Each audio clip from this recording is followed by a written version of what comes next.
What if one sentence, said at the wrong time, could bring down a wall that divided the world for nearly 3 decades? On the evening of November 9th, 1989, the world held its breath. East and West Berliners, once separated by concrete and ideology, rushed to the wall not knowing what would happen next. And then, the unthinkable, the gates opened.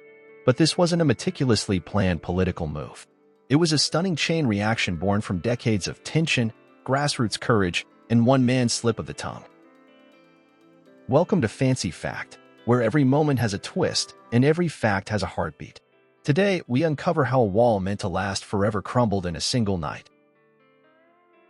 After World War II, Europe was split between the Soviet-led East and the US-led West.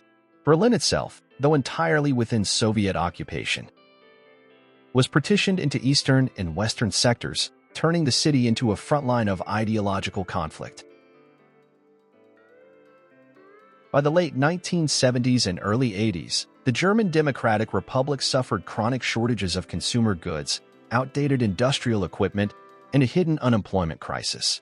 Reliance on Soviet subsidies made the regime vulnerable whenever Moscow shifted priorities under Gorbachev's reforms.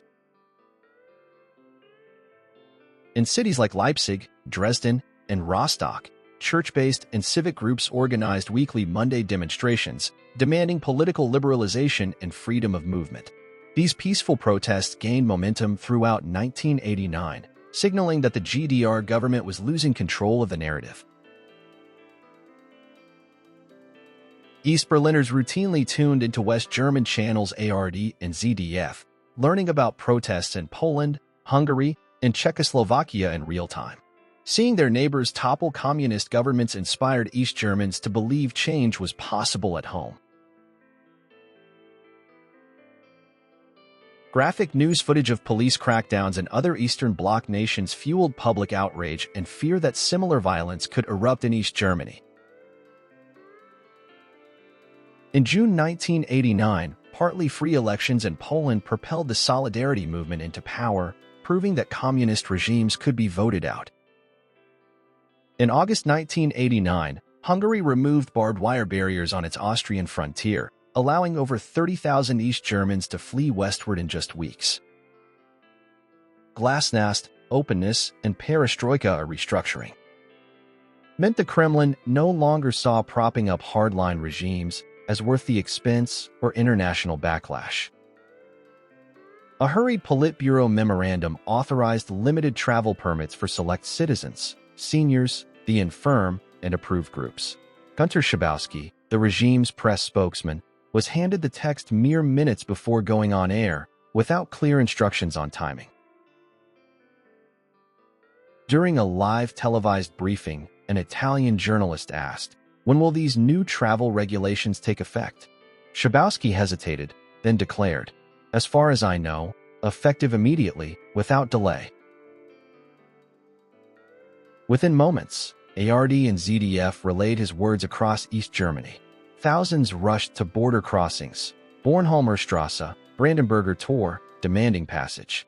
Unprepared and overwhelmed, border guards faced a stark choice: open the gates or fire upon their own citizens. They let them through, and the wall's dismantling began that very night.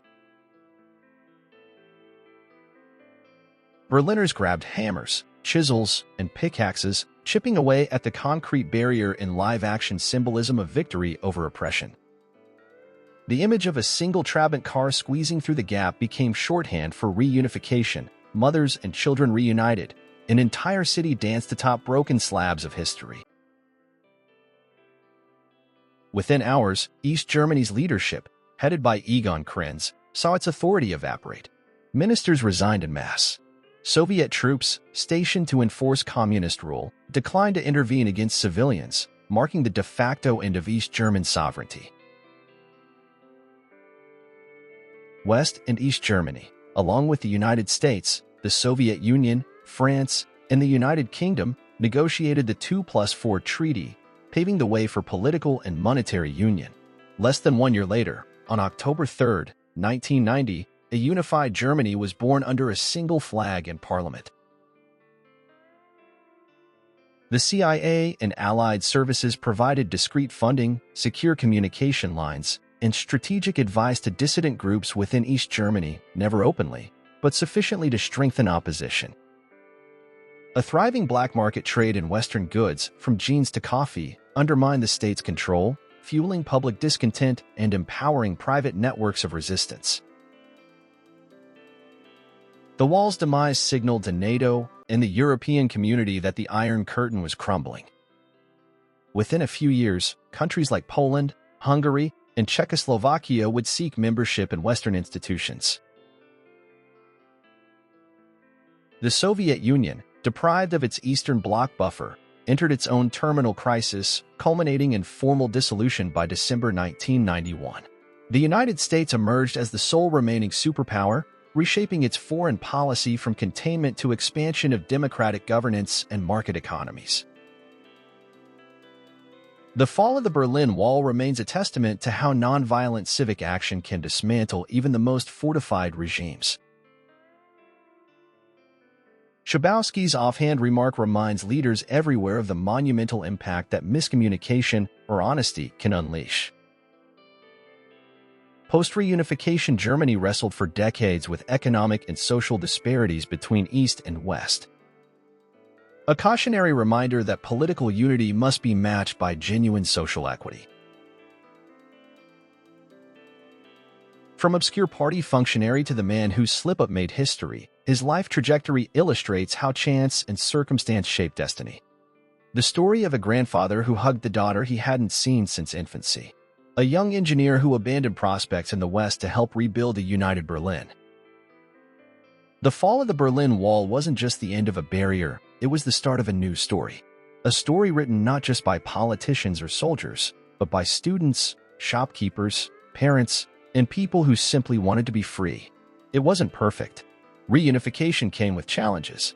Scars remained. But on that night, the world saw what happens when truth leaks through cracks and when ordinary people decide they've had enough of division. At Fancy Fact, we believe that history isn't made only in parliaments. It's made in the pressure of protests, the echo of a broadcast, and the power of a single sentence. So the next time someone tells you history is boring, remind them of this. One wrong word changed the world. Don't forget to like, subscribe, and ring the bell, because the past is full of surprises, and we're just getting started.